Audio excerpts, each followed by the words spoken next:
সাজেকে bamboo chicken খুবই জনপ্রিয় একটি খাবার। এটি বাঁশের চোঙার মধ্যে রান্না করা হয় এবং নিশ্চয়ই ভিডিওতে দেখতে পাচ্ছেন বাঁশের চোঙার ভেতর থেকে কিন্তু বের করা হচ্ছে। সাজেকে আসার পর আপনারা চেষ্টা করবেন প্যাকেজে খাওয়ার জন্য। এতে আপনাদের সাশ্রয়ী হবে এবং আপনাদের জন্য সহজ হবে। তাই আপনারা চেষ্টা করবেন সাজেকে আসার পর প্যাকেজে ৩ বেলা খাওয়ার জন্য। এবং আপনারা যখন সাজেকে রেস্টুরেন্টে বসে খাওয়া দাওয়া করবেন তখন রেস্টুরেন্টে বসে আপনারা মিজোরাম রাজ্যের পাহাড়গুলো দেখতে পারবেন। দর্শক, সাজেকে ব্যাম্বু চিকেন কিন্তু একটি জনপ্রিয় খাবার।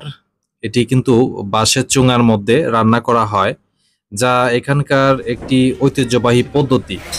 এই পদ্ধতিতে কিন্তু রান্না করার কারণে মাংসের স্বাদ এবং সুগন্ধ আরো বেড়ে যায়। সাজেকের রিসোর্ট এবং রেস্টুরেন্টগুলোতে কিন্তু আপনারা এই খাবারটি পেয়ে যাবেন। যারা সাজেকে আসেন তাদের কাছে কিন্তু এই খাবারটি স্পেশাল। বাঁশের চোঙার ভেতর থেকে কিন্তু এই গোশতগুলো বের করতেছে।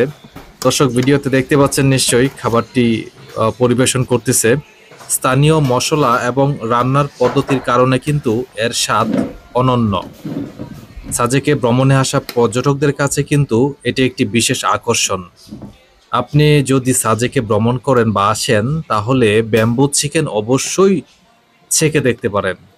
একবার হলেও এর টেস্ট আপনি নেবেন।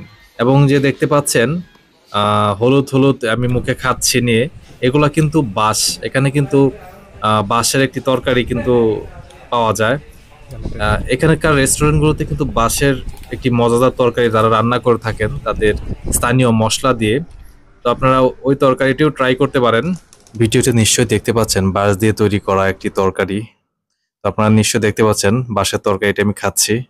যেটা মুখে নিয়ে খাচ্ছি সেটা হচ্ছে কিন্তু বাঁশ। তরকারিটা কিন্তু অন্যরকম একটি স্বাদ, যেহেতু আদিবাসীরা রান্না করেছে। যদিও আপনি সচরাচর বাসায় যে ধরনের খাবার খেয়ে থাকেন, যেমন মশলা দিয়ে রান্না করে, এখানকার খাবারগুলো কিন্তু টোটালি ডিফারেন্ট, অন্যরকম একটি স্বাদ পাবেন, অন্যরকম পরিবেশ, অন্যরকম স্বাদ। দর্শক, আরো ভালো লাগছিল যখন এই খাবারগুলো খাচ্ছিলাম যে রেস্টুরেন্টে বসে এই রেস্টুরেন্টের পাশের জানলা দিয়ে কিন্তু মিজোরাম রাজ্যের পাহাড়গুলো কিন্তু দেখা যাচ্ছিল। সত্যি খাবার খাচ্ছি, পাশাপাশি মনোমুগ্ধকর সুন্দর পাহাড় দেখছি এবং প্রচুর বাতাস আসতেছিল। বাহ, অসাধারণ এবং চমৎকার একটি পরিবেশ কিন্তু। তো আপনারা সময় পেলে আসতে পারেন সাজেকে এবং দেখতে পারেন মেঘের রাজ্য সাজেক। আশা করি সাজেকের সৌন্দর্য আপনাকে মুগ্ধ করবে।